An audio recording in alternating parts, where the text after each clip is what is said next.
Welcome back to the deep dive. You know, preparing for this, I was revisiting A Tale of Two Cities, and that opening line. Yes. It was the best of times, it was the worst of times. I mean, wow. It hits you all over again, doesn't it? It really does. Such a powerful paradox. Right. It feels like it just perfectly sets up this incredible tension for the whole story. So our mission today is really to unpack it, look at the key themes, the characters, and sort of, pull out the big insights from the material we've gathered. Oh, absolutely. And it's fascinating. Published way back in 1859, it still feels so relevant. Mm-hmm. It's not just about the French Revolution, though. That's the backdrop. Yeah. Dickens is really digging into sacrifice, resurrection, love, all these huge ideas. Yeah. And he immediately throws you into these contrasting worlds, doesn't he? You've got the French aristocracy just oblivious, heading for disaster. Right. And then London, seemingly calmer, but with its own kind of moral shadows. It sets the tension immediately. That contrast is so key. And amidst all that big historical stuff, the personal stories are just gripping. Yeah. Maybe we can dive into the main characters, especially Charles Darnay and Sydney Carton. Yes, definitely. They're central. They look so similar, but they're worlds apart in personality, aren't they? Completely. Yeah. You have Charles Bernays, he's the French emigre, renounced his title, trying to escape his family's awful legacy, a fundamentally decent man. Yeah. And then Sydney Carton, brilliant lawyer, but, well, deeply cynical, dissipated, self-loathing, really. Wasting his potential, kind That's of. exactly. And tying them together, of course, is Lucie Manette.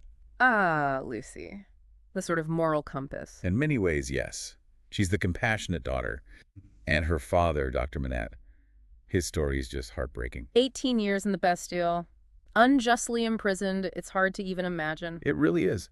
And his release, his return to life, drives so much of the early plot.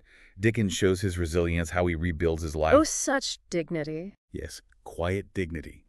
But that past and the revolution brewing, it's always there, threatening their peace. You feel that fragility. Yeah, you really do. And speaking of character journeys, Carton's transformation is it's often what people remember most, isn't it? Oh, absolutely. For many, it's the emotional core. He starts so low, so cynical. How does Dickens pull off that profound moral awakening? Well, it's masterful. Carton's apathy, it's not just him, it kind of reflects a wider disillusionment, maybe. Mm-hmm. But his unspoken love for Lucy and seeing Darnay's goodness, someone he resembles physically but feels morally inferior to it, sparks something. A catalyst. Exactly. And it leads to that incredible declaration at the end. It is a far, far better thing that I do. Than I have ever done. Yeah. Gives you chills. It does. It's not just melodrama. It's this profound statement about selfless sacrifice, about redemption. Dickens is saying, look, even in the absolute worst of times, one person's choice can have this immense redemptive power. A kind of resurrection itself. Precisely. It's a counter-narrative, like you said earlier, to all the mob violence. And Dickens's writing, his prose, it just paints these scenes so vividly, the grandeur and the squalor. Oh, definitely. And the supporting characters, too. You can't forget them. Madame Defarge. Ah, yes. Knitting that list. It's one of the most sinister images in literature, I think. So quiet, yet so terrifying. It really is. She embodies that cold, relentless vengeance of the revolution, almost mechanical. And then you have Miss Pross, Lucy's protector, fiercely loyal. Yes. Talk about contrast. Miss Pross represents this unwavering, almost primal love and loyalty. She's the opposite force to Defarge. It shows how Dickens uses even these, quote-unquote minor characters to embody huge ideas. Absolutely. They're not just plot devices, they are the themes, in a way. And Dickens doesn't pull any punches with the revolution itself, does he? No, not at all. The storming of the Bastille, the guillotine, it's brutal. It's visceral. He puts you right there in the middle of the chaos, the mob mentality, the terrifying efficiency of it all. You feel the danger. So if we zoom out a bit, it feels like these motifs, resurrection, sacrifice, duality, they're woven through the whole structure, right? Very deliberately, yes. Dr. Manette's return from the living death of the Bastille, Carton's symbolic rebirth through his sacrifice, it's all interconnected. And it all comes back to that duality, best of times, worst of times. Exactly. Duality in human nature, in society.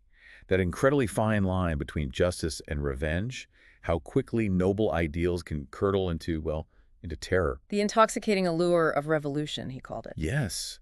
And yet, alongside the cruelty, there's this profound capacity for compassion, for love, for that ultimate sacrifice. That's what makes it more than just a historical novel. It feels timeless. It is. It's exploring these fundamental human urges and maybe our highest aspirations. Which is why I think it still resonates, the intricate plot, these characters you just don't forget, and those core themes, love, sacrifice, redemption, they still captivate readers, still make you think. Definitely. It really sticks with you. And maybe that leaves us and you listening with a final thought to chew on. Okay. You know, we live in a world that's still full of stark contrasts, isn't it? Social upheaval, arguments about justice versus vengeance.